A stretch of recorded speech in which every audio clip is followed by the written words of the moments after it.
대방열림과 함께하는 가장 확실한 영양사 합격의 길. 영양사 강의 진행 20여 년 이상, 수많은 합격생들이 추천하는 영양사 특강, 5인의 영양사 합격 전문 교수팀, 20여 년 이상 꾸준히 보완되어 온 강의용 교재. 유사상호를 주의하세요. 대방열림. 안녕하세요. 안녕하세요. 자, 식사요법에 대해서 수업 들어가도록 하겠습니다. 자, 오늘 식사요법, 어제 이제 먼저 수업을 시작하셨으니까 영양사 전체적인 개론은 들으셨을 거라고 봐요. 자, 먼저 식사요법에 대해서 말씀을 드리면은, 식사요법은 1교시 과목으로 들어가고요. 1교시 과목 중에서 두 번째 연결되는 것 중에서 첫 번째가 이제 영양학이 들어가게 되는 거죠. 그래서 영양학에 먼저 들어가는 과목이 생리학까지 연결해서 여기에서 육식문항이 나오게 되고요.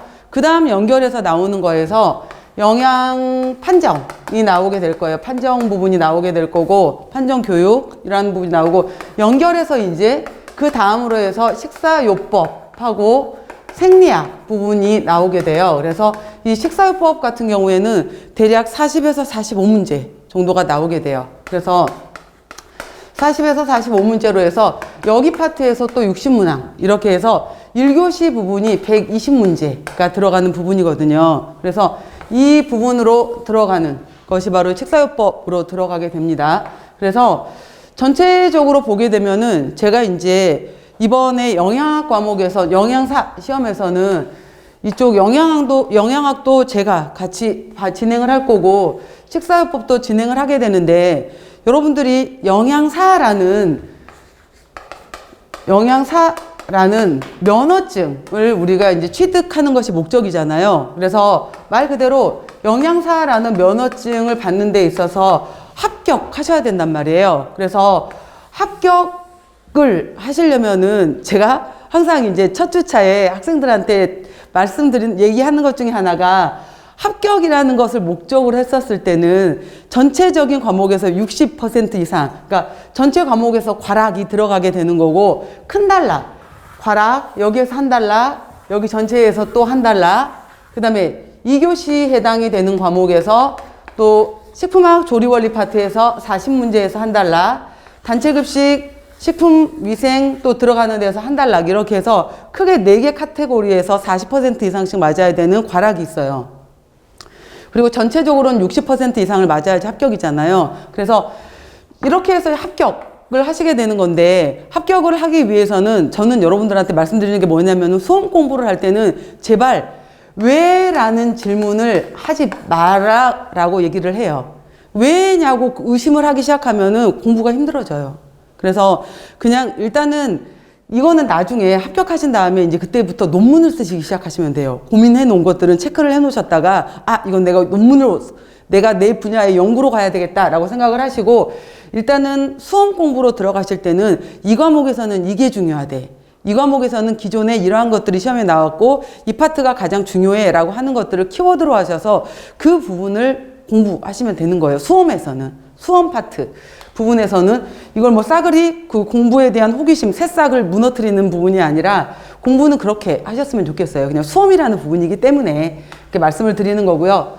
자, 이렇게 이런 식으로 이 식사요법 파트는 1교시에서 두 번째 파트로 들어간다라는 것을 먼저 말씀을 드렸어요. 그리고 이제 두 번째 보시면은 여러분들 이제 공부하시면서 일단 시작하셨잖아요. 지금부터 시작하셔서 그 8주에 걸쳐서 이제 이론 수업을 하실 거예요. 그러면은 그 이론 수업 동안은 일단은 공부를 하는 동안에 이론이 있을 거고, 나중에 또 지나고 나면은 문제풀이 시간도 있을 거고, 이렇게 쭉 따라오게 되면서 12월에 걸쳐서 시험을 보게 되는 건데, 지금 현재 시작하는 시간이 5월이기 때문에 5월부터 12월까지 해당되는 동안에 거의 6개월 정도의 시간이 있잖아요. 반년에 해당이 되는 시간인데, 지금부터 내가 이렇게까지 미리 공부를 해야 될까? 라는 고민을 하게 될 텐데, 이때 해당이 되는 5월, 6월에 해당이 되는 8주 동안만 공부를 잘 해놓으시면은 뒤쪽에 스트레스 안 받아요. 근데 여기 기간에 슬렁슬렁 해놓고 나면은 딱 8주가 지난 다음에 드는 생각이 뭐냐면은, 나중에 이것만 깨닫게 돼요. 공부해야 될 거 엄청 많구나. 어렵겠구나. 이 스트레스만 쭉 갖고 가는 거예요. 그럼 얼마나 여기까지 시험까지 가는 동안에 얼마나 스트레스를 받겠어. 그죠? 그러니까 이론을 듣는 동안에 7월, 8월이 아니죠. 5월, 6월 동안에 8주간의 이론을 듣는 동안에 그때 열심히 체크해 놓으세요. 열심히 기록해 놓으시고 예습하라는 얘기 안 해요. 예습 안 하셔도 되고요. 제발 복습만 하세요. 복습만 그날 내가 체크해 놓은 부분에 해당이 되는 거 적어도 내가 이거 왜 기록을 해놨지? 왜 중요하다고 별표해 놨지? 하는 것들만 기록하시면서 당일에 해당이 되는 내용만 복습을 잘 기억해 놓으셨다가 그냥 조금씩 그 다음부터는 매일매일 뭐 독서실 가지고 이러실 필요 없어요. 그 다음부터는. 그래서 미리 지금 준비하시는 이유들이 있을 거 아니에요. 여러분들께서. 그러니까 5월, 6월에 이론 수업 잘 들어놓으시고 나중에는 그거에 맞춰서 문제풀이 나중에 이제 10월쯤에 들어갔었을 때 그때 챙기시면서 그때부터 조금씩만 공부하시면 돼요. 매일 뭐 몇 시간씩 독서실 들어가시고 끊으시고 이럴 필요까지도 없거든요. 그래서 근데 기본에 해당이 되는 것은 이론이에요. 이론이기 때문에 그리고 영양사 시험 같은 경우에는 최근에 시험 문제가 좀 많이 쉬웠어요. 근데 제가 쉬웠다라고 얘기를 했죠. 근데 이것도 공부를 한 분들한테 쉬운 거지 공부를 안 한 입장에서는 이 문제가 쉬운 문제인지 안 쉬운 문제인지 판가름할 기준이 없어요. 그렇기 때문에 쉬웠을 때 공부를 했었을 때 쉽다, 어렵다라고 판단을 내릴 수가 있는 거거든요. 그래서 이론 정리를 정확하게 한다. 5월, 6월에는. 그리고 성실하게 그 기간 동안에 정확하게 잘 따라온다. 이것만 생각하세요. 그래서 이해가 잘 안 돼. 해야 될 게 너무 많아. 이렇게 생각이 되더라도 슬럼프가 오더라도 이겨낸다고 생각하시고 나서 끝까지 간다. 나는 끝까지 가서 12월에 시험 보고 무조건 합격증 받는다. 그리고 또 여기에 더불어서 제가 복습하고 좀 얘기가 첫 번째 시간이니까 얘기를 하게 되면은 제일 많이 하는 얘기 중에 하나가 저는 세상 살면서 제일 중요한 것 중에 하나가 자존감인 것 같아요.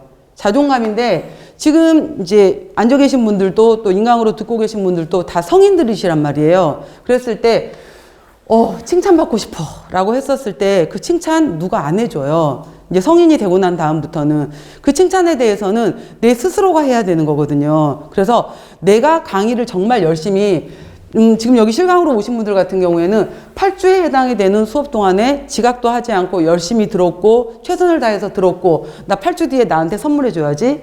굉장히 중요해요. 나한테 내가 해줄 수 있는 보상. 되게 중요한 거고요. 인강분들도 마찬가지예요. 밀리지 않고 잘 듣고 인강으로 들었을 때 선택하신 이유가 있거든요. 그 기간 동안에 3개월 동안 열어주고 나는 2번, 3번까지 더 들어야 되겠다라는 목적을 갖고 들어오는데 사실 쉽지 않아요. 그리고 이제 인강분들 같은 경우에 막판에 이제 항의글도 들어오고 난리예요. 왜냐면은 우리 학원 교재에 뒤쪽에 이제 문제를 같이 풀잖아요. 문제에 정답이 없어요. 그리고 저도 정답 정리를 안 해놔요. 저도 따로 정답 정리를 해놓은 게 없기 때문에 이제 마지막에서야 이제 답이라도 알아야 되겠거든요. 그러니까 답 알려달라. 답 없습니다. 이렇게 말씀을 드리면 답도 없냐, 이제 땡땡 같다, 이러면서 이제 욕하고 항의하고 이러시는 분들도 계시는데 답 의미 없어요. 답이 1번에 4번이고 2번에 3번이 뭐가 중요하겠어요. 왜 이 답이 나왔는지를 도출을 하려면은 이 공부가 되어 있었을 때 그 답을 추론해낼 수 있었던 거였거든요. 그렇기 때문에 끝까지 공부를 잘 하셔야 되는 건데 그 공부를 하는 데 있어서는 내가 나를 믿고 끝까지 나 끝까지 갈 수 있어. 나 끝까지 잘할 수 있어. 나 이번에 누가 남들이 뭐라 그러건 간에 야 그걸 지금도 공부하고 있어? 이제 해?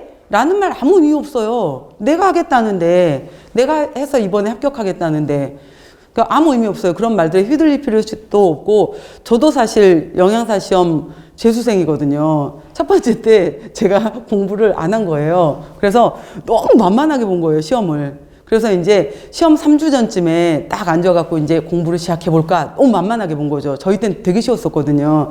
그래서 3주 전쯤에 딱 앉아서 제가 시작을 했는데 첫 번째 딱 영양학부터 나오잖아요. 넘기기 시작한 거예요. 쫙 넘기는데 뭔 말인지 한 개도 모르겠어요. 쫙 넘기는데 생화학 뭐가 뭔지 더 모르겠어. 쭉 끝까지 이 과목 패스, 이거 패스, 이거 패스 끝까지 딱 넘기는데 한 15분 걸린 거예요. 안 되겠다. 내년 패스. 그리고 나서 그 다음에 이제 다음 학생들하고 같이 시험 봤었거든요. 그리고 합격하고 나서 야, 나 수석이다 막 이랬어요. 알 바 없잖아. 내가 수석인지 아닌지 누가 알 거야. 나 합격했는데. 여러분들도 합격하면 다 그냥 수석이라 그러세요. 근데 요즘은 나와.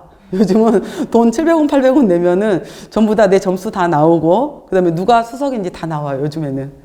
그래서 나오기 때문에 요즘은 나오는데 그때는 없었거든, 저희 때는. 그래서 합격하면 다 수석이었어요. 그래서 막 수석이라고 제가 뻥치고 다니고 막 이랬었는데, 끝까지 본인을 믿으시고 잘 따라오셨으면 좋겠습니다. 그리고 저도 여러분들이 열심히 하시고 잘 하는데 도움이 될 수 있도록 같이 잘 해볼게요. 자, 그리고 공부를 하실 때는 중요한 것 중에 하나가 뭐냐면은 내가 어디쯤 공부를 하고 있는지 보는 거고요. 제가 항상 공부 방법에 대해서 얘기를 해드리는 첫 번째 시간에 공부 방법에 대해서 얘기를 하는데, 공부를 할 때는 그 과목의 차례를 꼭 보세요. 차례. 그리고 큰 제목. 1번이 뭐였고, 이 1번에 뭐가 뭐였고, 여기에서 1번이 뭐였고, 여기에서 1, 2, 3, 4가 뭐였는지. 그래서 이렇게 큰 제목을 알고 이렇게 얘를 흐름을 알아야지, 얘만 열심히 외웠는데 얘가 얘를 물었는데 이걸 물은 건지를 몰라요. 그렇기 때문에 일단은 공부를 할 때는 여기만 냅다 외우는 게 아니에요. 여기만 외우는 게 아니라 먼저 오늘 배웠던 내용에서 큰 제목이 뭐였는지 파악하는 게 중요해요. 그래서 순서. 그래서 도대체 식사요법은 무엇을 배우는 과목인가? 라는 것부터 시작해 볼게요. 그리고 이제 여러분들도 또 실강으로 오신 분들, 또 인강으로 오신 분들 같은 경우에는 난 공부 혼자 하기 어려울 것 같아 라고 하시게 되면은 같이 또 이제 스터디도 하시고 같이 물어봐 주기 이런 것도 하시고, 또 우리 학원 카페 있거든요. 그래서 뒤에 여기 학원 교재 보시면은 또 카페 있으니까 카페 들어오셔서 위생만점, 영양만점, 위생만점 카페 있으니까 저도 또 중간중간 들어가서 여러분들한테 도움 드릴 수 있도록 할 테니까 같이 여러분들도 서로 윈윈 하시면서 끝까지 잘 하셨으면 좋겠습니다. 자, 먼저 이 차례 부분 먼저 봐보세요. 차례. 보시면은 먼저 1장부터 보세요. 1장 보시면 오늘 1장 들어갈 거예요. 보시면 식사요법의 개요라고 나왔잖아요. 한번 체크해 보실까요? 여기에서 우리가 시험 문제지를 주기 시작한 게, 그리고 그전에는 시험이 모든 국가 의료 시험이 1월, 2월에 있었어요. 근데 12월 달로 시험이 넘어온 지가 이제 3년째가 됐어요. 올해로 4년째가 됐고요. 그전에는 1월 말 2월 초에 있었거든요. 근데 이제 지금 3년째, 올해로 4년째 바로 12월 달로 넘어오게 되면서 시험지가 나가기 시작했어요. 이제 시험지를 주게 되는 건데, 그래서 어느 과목에서 정확하게 어느 파트에서 몇 문제가 나왔다 파악할 수가 있어요. 그래서 식사요법의 개요 파트에서 대략 6문제 정도가 나와요. 오늘 부분에서 굉장히 많죠. 그 다음에 2장에 해당이 되는 위장관 질환에서 4문제 정도.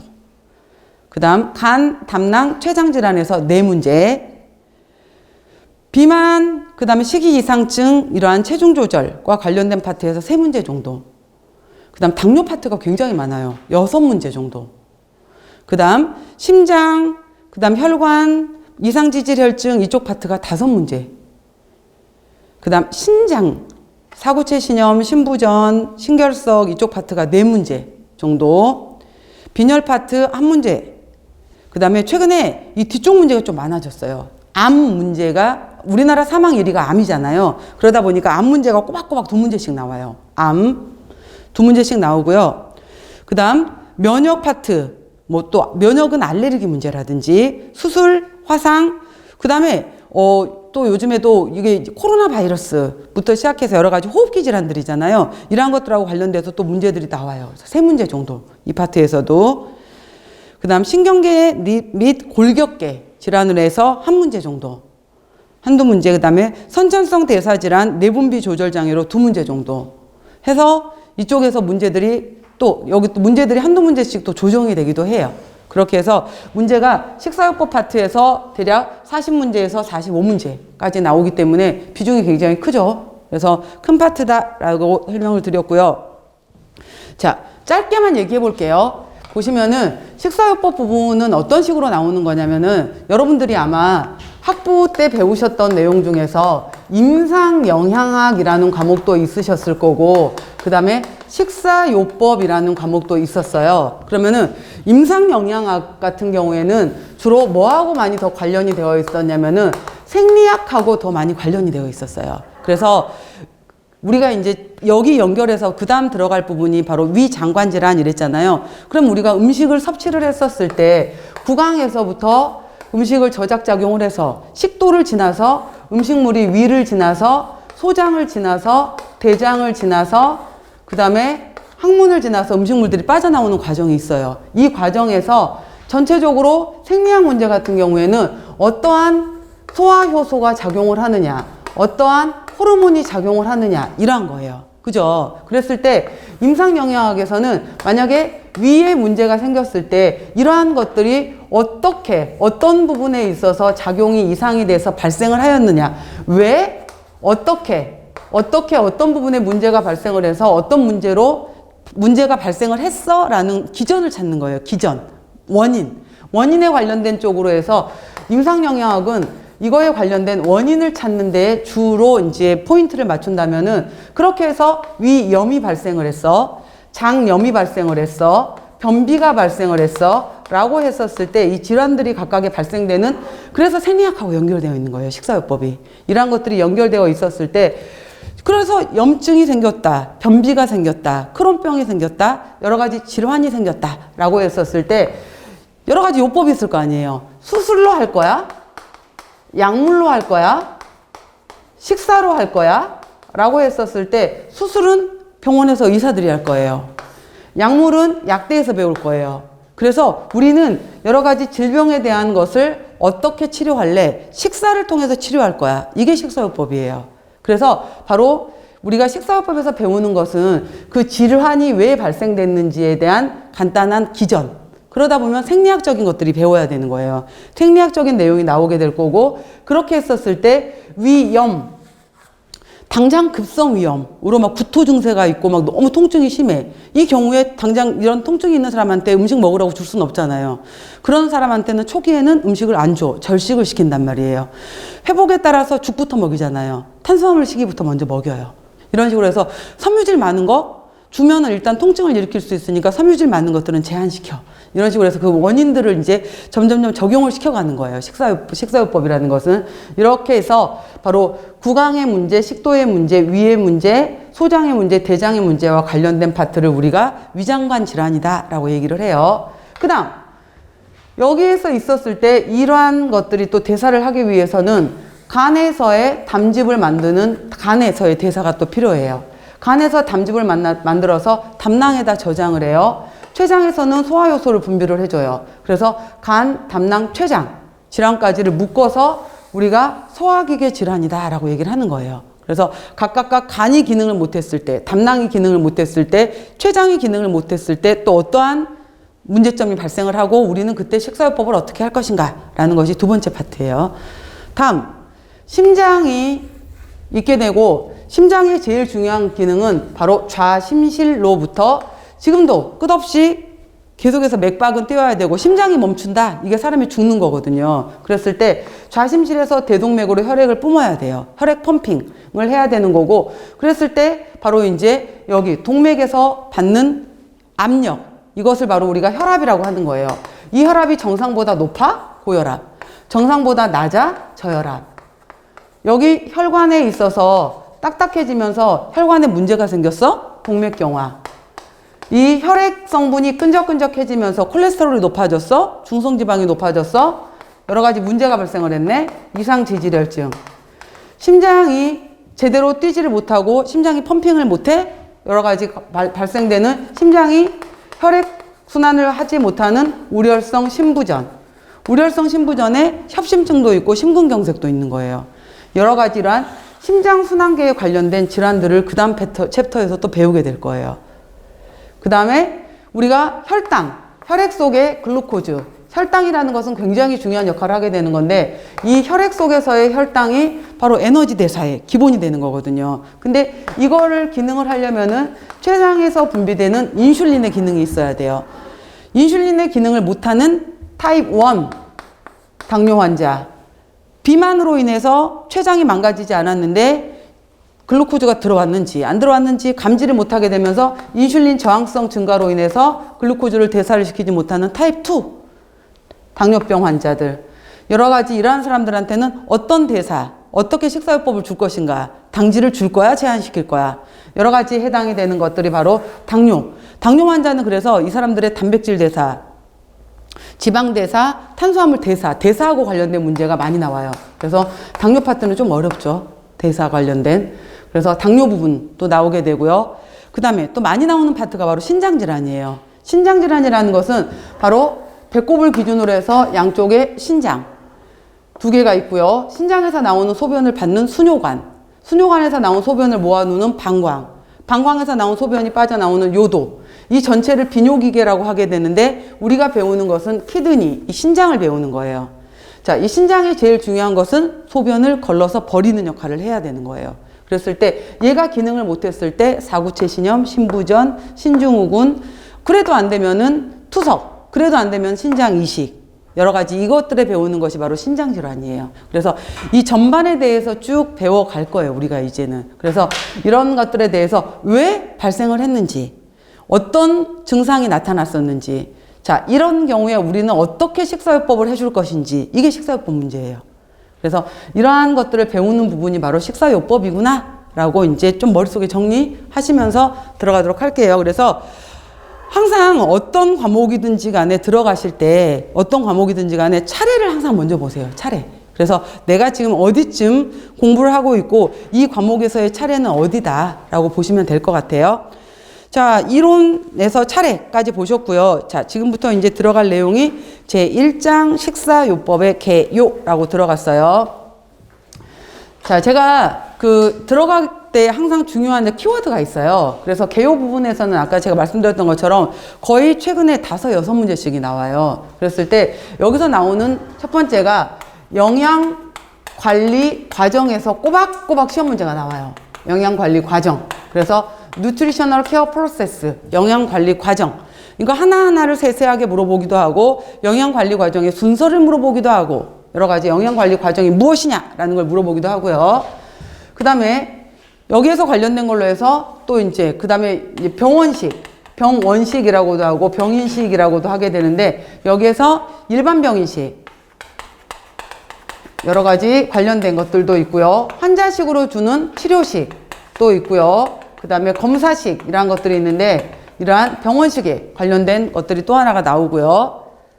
그 다음에 영양지원법으로 해서 환자가 우리가 정상적인 경우에는 당연히 구강으로 밥을 먹지 입으로 먹고 장에서 소화흡수를 시키게 되는 건데 그게 되지 않는 환자들도 있단 말이에요. 그럴 때 바로 그리고 예전에는 이게 경관급식법에 해당이 되는 것이 과거에는 시험 문제가 많이 안 나왔어요. 나온 적이 없었어.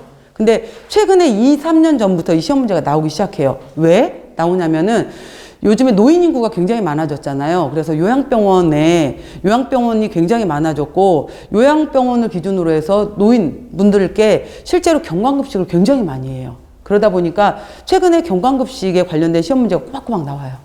그래서 실제 이 사례가 많다 보니까 그래서 경관급식법 또 이것도 안 될 때는 정맥영양법으로 해서 이게 영양지원법이 예전엔 안 나오던 파트였어요. 최근 2년, 3년 이내에 최근에 계속 나오고 있는 파트가 바로 이제 영양지원법 파트가 또 나오게 되고요. 그 다음에 식품 교환표를 이용해서 에너지 계산하고 하는 것이 또 꼬박꼬박 나오죠. 그래서 바로 제1장에서는 키워드가 이 4가지예요. 그래서 4가지 키워드를 기준으로 해서 영양관리과정, 병원식, 영양지원법, 식품교환표 이거를 반드시 내가 다 이제 이해하고 기억하겠다 생각하시면서 가도록 하겠습니다. 자, 봐볼게요. 그래서 항상 제가 큰 제목을 보라 그랬죠. 큰 제목. 자, 보세요. 식사요법이라는 것은 영양사의 단독 영역 아니야, 아직까지는. 의사의 진단이에요. 의사의 진단에 따라서 영양 원리를 기본으로 해서 자, 질병의 종류가 무엇이냐, 이 환자의 건강 상태가 어느 정도냐. 그러니까 식사요법은 일반인이 대상 아니야. 일반인을 대상으로 하는 것은 기본적인 영양학이나 단체급식이에요. 단체급식이 일반인이고 식사요법은 말 그대로 환자 대상이에요. 환자. 식사요법은. 그래서 환자의 질병의 종류, 건강 상태에 따라서 영양 대처 식사의 실천으로 자, 밑줄 쳐보세요. 식사요법의 목적은 이거예요. 이 환자의 영양 상태를 증진시키고 질병을 치료하고 합병증을 예방하고 질병 재발을 방지하고자 한다. 그래서 이게 식사요법의 목적이라는 거. 영양 상태를 증진하고 질병을 치료하고 합병증을 예방하고 질병 재발을 방지하고자 한다라는 거예요. 자, 첫 번째 키워드. 영양 관리 과정이라는 게 뭐냐라고 했는데 이거는 미국식이야.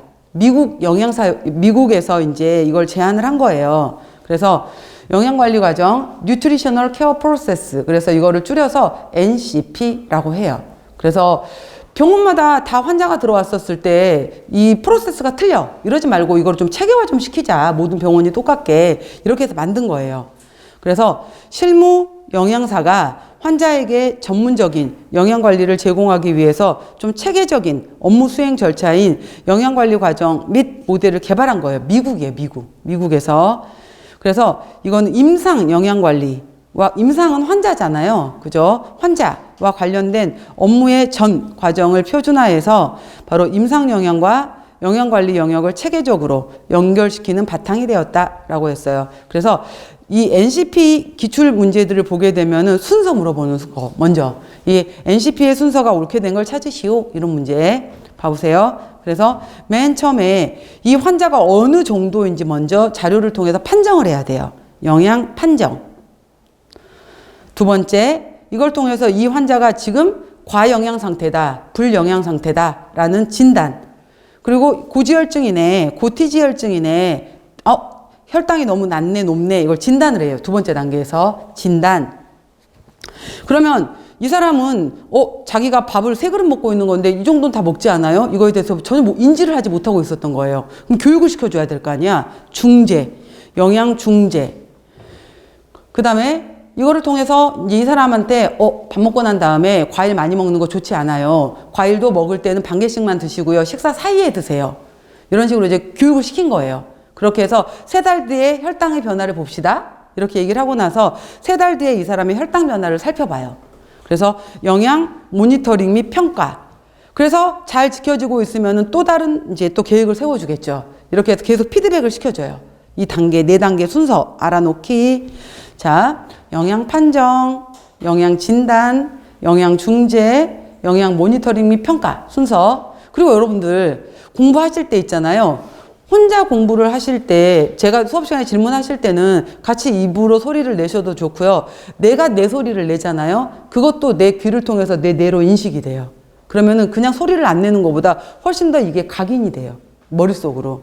그리고 우리가 그 공부라는 것의 경우에도 왜 우리 치매 환자들 같은 경우에 치매의 경우에도 최근의 것은 기억을 옛날 거는 기억을 하는데 최근 걸 기억을 못 하잖아요. 옛날 거는 되짚어서 옛날 기억은 장기 기억으로 이제 넘어간 거예요. 근데 최근 기억은 장기 기억으로 넘어가질 못해요. 그러니까 최근 건 다 잊어버리는 거야. 근데 옛날 거는 30년 전에, 40년 전에, 60년 전에 거는 다 기억을 해. 그건 장기 기억으로 넘어갔거든. 근데 여러분들 이거 오늘 같은 경우에도 이렇게 학원에서 공부하시잖아요. 공부하시고 제 강의 듣잖아.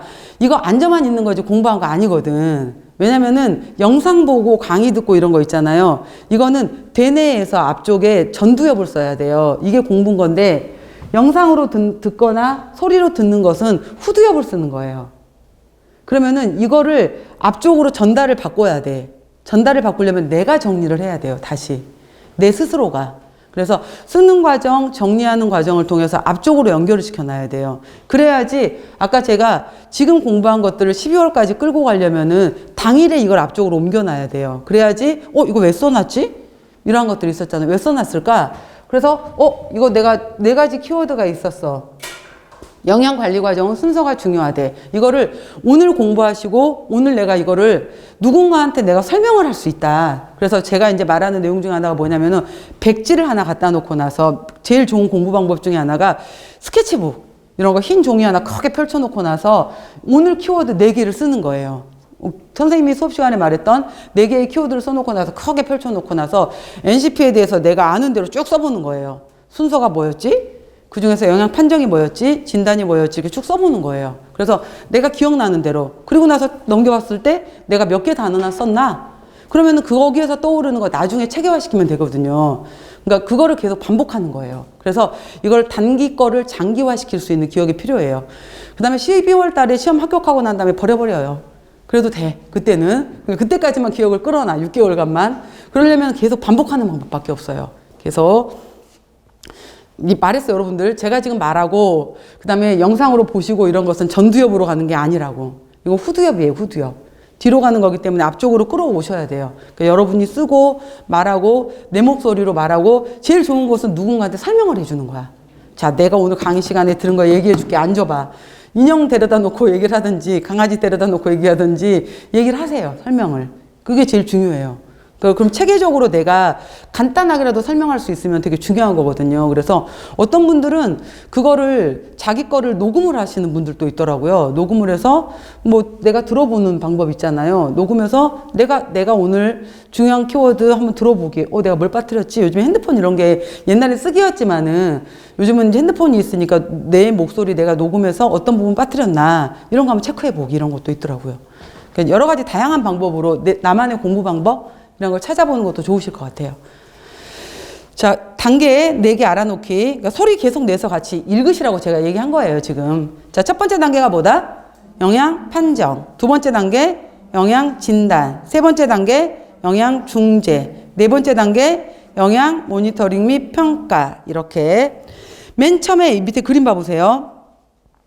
영양 검색. 영양 검색이란 단어 있는 거 눈에 한번 봐보세요. 영양 검색.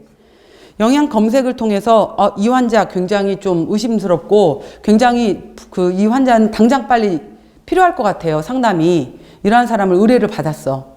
그러면은 빨리 이 사람 판정을 통해서 진단을 내리고 영양 중재를 해서 영양 모니터링 및 평가까지 연결될 수 있도록 해야 된다라는 자꾸 눈으로 익숙하게 자 넘겨보세요. 먼저 자, 이 중에 이제 첫 번째 단계가 영양 판정이야. 영양 판정은 뭐냐? NCP의 첫 번째 단계로 영양과 관련된 문제와 그 원인을 찾아내기 위해서 자료를 수집하고 확인하고 해석하는 과정이다 라고 해서 5개가 있어요. 그래서 먼저 이 사람한테 다이어터리, 식사조사. 어제 하루 종일 드신 거를 자 얘기해 봅시다. 최근에 알코올은 얼마나 드셨어요? 이렇게 물어보는 것들 있잖아요. 육류는 얼마나 드세요? 뭐 이런 것들. 식사조사.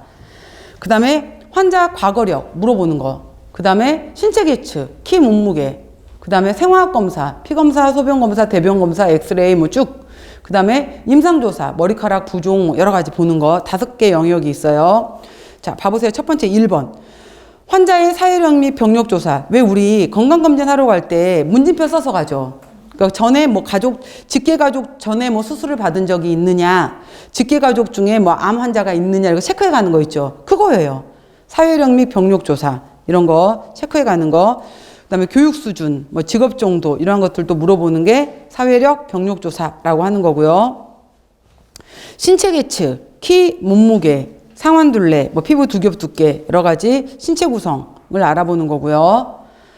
생화학적 검사 같은 경우에가 체단백, 단백질, 내장 단백, 면역 기능, 질소 균형 여러 가지 환자의 영양 상태를 비교적 정확하게 판단할 수가 있어요.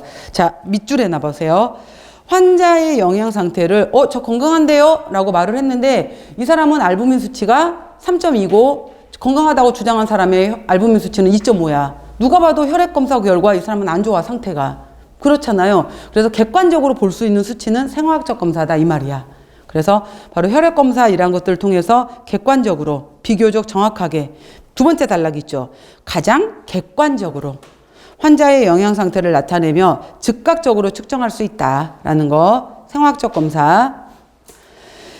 약물과 영양소 간의 상호작용. 또 환자가 체내 수화 정도. 이게 무슨 말이냐면은 여러분들 그 인바디 측정 하시잖아. 했었을 때 인바디 측정도 운동 전에 했는지 운동 후에 했는지 내가 소변 보러 가기 전에 했는지 소변 보고 난 다음에 했는지 이거에 따라서도 달라져요. 그러니까 소변 보기 전에 해버리게 되면은 소변을 보고 난 다음에 하게 되면 지방량이 훨씬 많이 나와버려. 물이 많이 빠져버리기 때문에. 그러니까 이러한 거에 따라서도 달라질 수가 있어요. 그렇기 때문에 그런 것도 감안을 해라 라는 거예요. 생화학적 검사는. 다음 식사섭취조사 같은 경우에는 여러 가지 이제 24시간 해상법은 어제 아침부터 어제 저녁까지 물어보는 거예요. 아침에 눈 떠서 뭐 드셨는지 쭉 물어보는 거. 식사 섭취량을 직접 물어보는 거. 그 다음에 식품 섭취 빈도 조사라는 것은 육류를 일주일에 몇 회나 드세요. 어류는 몇 회나 드세요. 알코올은 몇 회나 드세요. 빈도 말 그대로 몇 회를 드세요 라고 물어보는 거. 식사 일기 3일치를 써와보세요. 일주일치를 써와보세요. 이렇게 시키는 거. 식사 일기. 에너지 계산 뭐 등등등.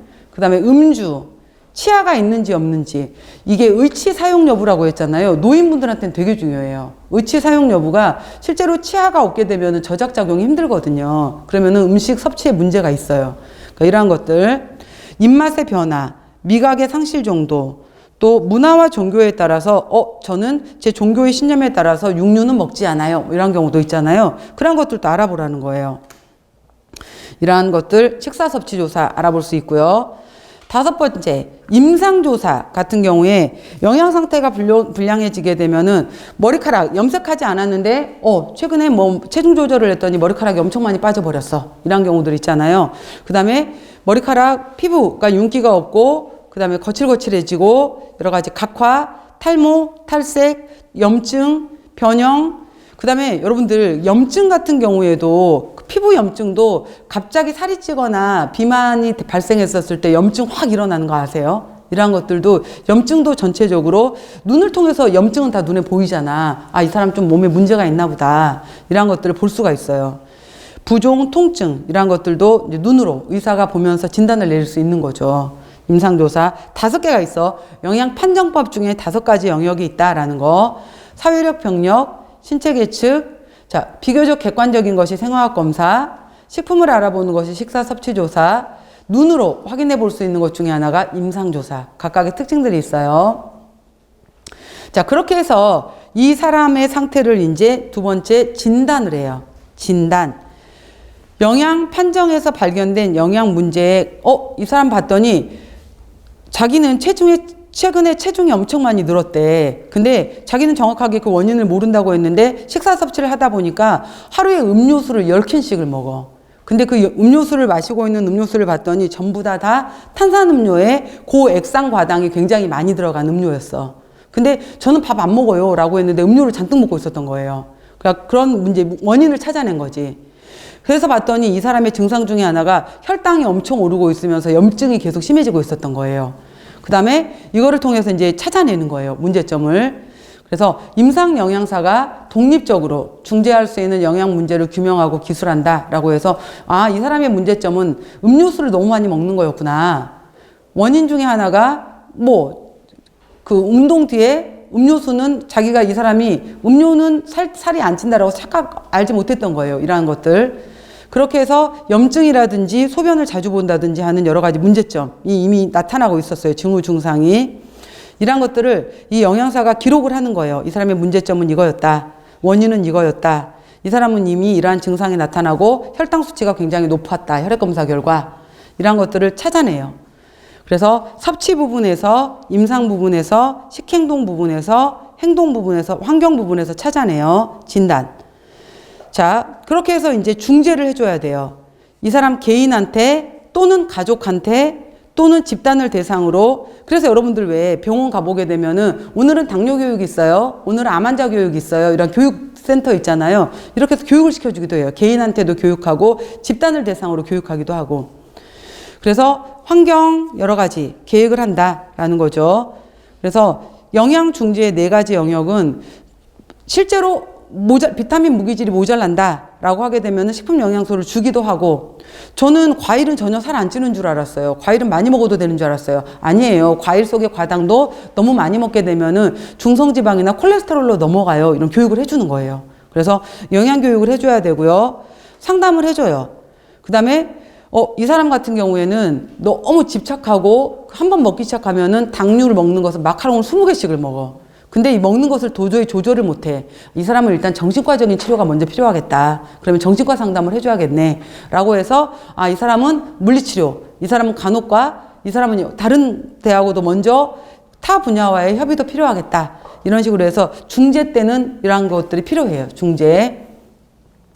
자, 그렇게 해서 이제 모니터링을 하고 평가를 해요. 그래서 3개월 뒤에, 한 달 뒤에 이 사람의 혈당이 낮아졌는지, 이 사람이 과일 먹는 것을 많이 섭취를 줄였는지 해보는 거예요.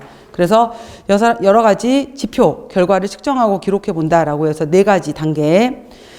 그래서 영양관리 과정에서 결과를 볼 수 있는 것은 지식 습득 정도가 변했는지, 생화학 수치에서 혈당 수치가 낮아졌는지, 환자가 요즘에 아침에 일어났었을 때 몸이 훨씬 가볍고요. 기분도 좋아졌어요. 환자가 자기가 스스로 말할 수 있는지, 그 다음에 약물도 기존에 2알씩 먹던 것을 이제는 1알로 줄여도 되겠어요 라고 하면서 약물에 대해서도 줄일 수 있는지, 이런 것들을 본다라는 거예요. 자, 여기까지가 영양관리 과정에 대한 내용이에요. 자, 다음 넘겨보세요. 그래서 이 영양관리 과정이라는 것은 미국에서 제시한 기준이에요. 그래서 모든 병원들 같은 경우에는 환자가 들어오게 되면은 이런 식으로 좀 체계화돼서 영양 판정을 하고 진단을 하고 중재를 하고 모니터링 및 평가 과정을 갖자라는 것이 NCP예요. 그래서 NCP는 순서, 그리고 영양 판정에 뭐가 있고 진단은 어떻게 하는 거고 중재는 뭐가 있고 모니터링 및 평가는 뭐가 있나, 이거 순서 물어보는 거 각각의 것을 물어보기도 해요. 문제 풀어보다 보면 아실 거예요. 자, 그 다음에 두 번째, 이거 보시면은 영양 판정과 영양 검색이라고 했는데, 이건 뭐냐면은 실제 현재 우리나라에서 하고 있는 방법이에요. 자, 아까 이 NCP는 미국에서 제시한 방법이었고요. 그래서 이건 일종의 이제 모델, 영양관리 과정이라는 모델이었고, 실제 이거는 영양 판정과 검색은 실제 현재 우리나라에서 하는 방법이에요. 현재 하고 있는 방법, 실제 하는 방법이에요.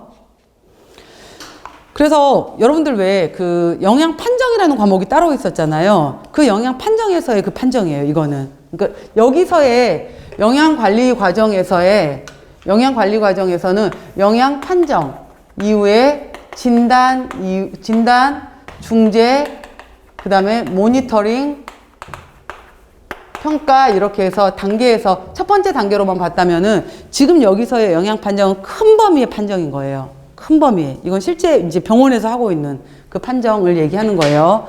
자, 보시면은 실제 병원에 들어온 환자들을 대상으로 하는 거예요. 현재 우리나라에서 병원 입원 환자의 영양 분량은 30에서 50%. 실제 환자들 같은 경우에 못 먹어서 사망률이 증가하는 환자들의 경우에는 굉장히 증가시키는 요인 중 하나가 돼요. 그래서 식사요법으로 영양 불량이나 영양 위험 요소를 감소시킬 수 있기 때문에 임상 영양에서 필수적인 업무다라고 했어요. 자, 그래서 영양 판정 비슷해요. 맨 처음에 똑같아요. 정보를 수집하고 환자의 영양적인 문제점을 관찰하고 영양 상태를 평가하고 영양 계획 및 공급의 적절성 평가를 위한 모니터링을 한다라고 해요. 그래서 이건 뭐냐면은 그냥 우리가 임상영양사 시험이 아니기 때문에 그냥 일반 지금 그냥 우리는 기본 영양사 시험이잖아요. 그리고 임상영양사 시험은 따로 있어요. 그리고 임상영양사 시험은 2010년도에 임상영양사라는 그 임상영양사법이 따로 만들어지면서 2012년도부터 임상영양사 시험을 따로 보기 시작했거든요. 그래서 저는 이제 임상영양사 면허증도 따로 갖고 있긴 한데 그건 따로 있어요. 따로 있게 되는 거고, 여기에서는 뭐 어떻게 얘기하냐면은 처음에는 영양 판정을 통해서 병원에 들어온 환자를 먼저 검색을 해라. 어떤 환자가, 그래서 모든 환자를 가장 위험하다고 생각되는 사람을 검색을 통해서 초기 제일 위험한 환자에 해당이 되는 환자를 영양 판정을 찾아내고, 그 다음에 이 환자를 대상으로 해서 대사 영양 프로필이라는 것을 만들어라 라고 하는데, 이거는 임상영양학에서 말하는 기준이에요. 그래서 그냥 우리가 영양사 시험에서 나오는 기준에 해당이 되는 것은 이 정도만 물어봐요. 영양 검색이 무엇인지 정도만. 그래서 실제로 현재 우리나라 병원에서 이루어지고 있는 거에서는 큰 범위의 영양 판정 중에서 들어오는 환자들 중에서 딱 봤었을 때 이 환자들 중에서 위험해 보이는 환자를 먼저 빨리 찾아내는 거예요. 그 다음에 이 환자가 지금 어느 정도로 위험한지 이 환자를 빨리 판정을 해요. 그 다음에 이 환자의 프로필을 쫙 만들어요. 이렇게 그러니까 모든 환자를 다 대상으로 하는 게 아니야. 그 중에서 빨리 위험한 환자를 찾아내는 거. 그래서 대사 영양 프로필이라는 것은 이 환자의 차트를 만드는 거예요. 환자의 차트를 만드는데 이거는 위험한 고위험군 환자만 찾아내서 만들어요. 모든 환자를 만드는 건 아니고. 그래서 이러한 과정이 있다라는 건데 이 정도만 물어봐. 우리 시험 문제에서는 영양 검색이 무엇이냐 정도만. 자, 봐보세요. 그래서 영양 검색이 무엇이냐라고 하게 되는데 뉴트리션 스크리닝이라고도 하고요. 이걸 검색이라고도 하고 내지는 선별이라고도 해요. 스크린. 사람을 골라낸다. 위험한 사람을 찾아낸다 라고 해서 스크리닝이라고도 하고 검색 또는 선별이라는 단어를 쓰기도 해요. 스크리닝이라는 단어에서 검색, 선별. 자, 영양 검색이란 이미 정해진 영양 위험 요인을 기준으로 각 환자의 영양적 문제와 그와 관련된 특성을 찾아내서 영양 불량 상태이거나 영양적 위험 있는 환자를 선별, 찾아내는 과정이다. 실제 병원에서 이루어지고 있는 방법이에요.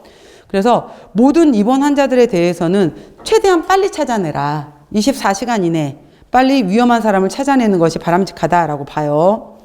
그래서 주관적 지표가 있고 객관적 지표가 있는데, 주관적 지표라는 것은 씹기가 곤란해요. 잘 안 씹어져요. 연하곤란은 삼켜지지 않는 거거든요. 요즘에 음식이 잘 안 삼켜져요. 연하곤란. 씹기가 힘들어요. 요즘에 식욕이 없어요. 먹는 게 많이 줄어들었어요. 이건 의사가 알아요? 본인이 알아요?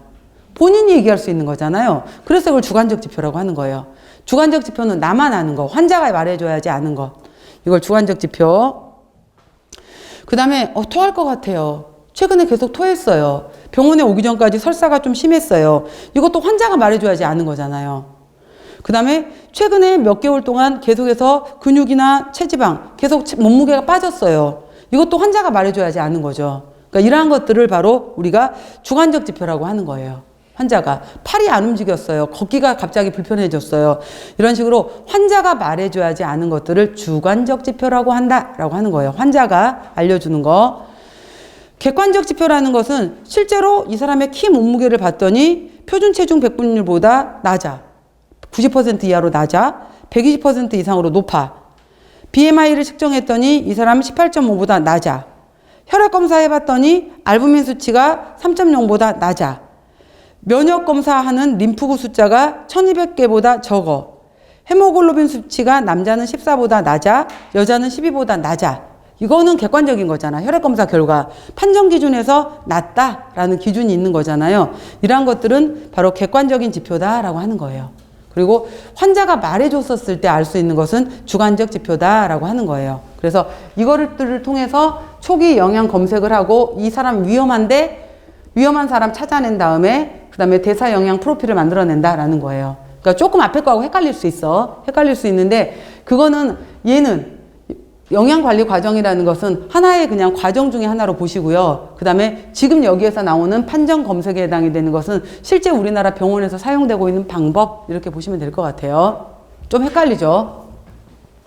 자, 이렇게 해서 두 가지 상태를 좀 나누어서 보도록 했어요. 자, 그 다음에 자, 병원식의 종류 들어가야 되는데 또 시간이 길어질 것 같으니까 잠깐 쉬고 병원식의 종류 들어가도록 할게요.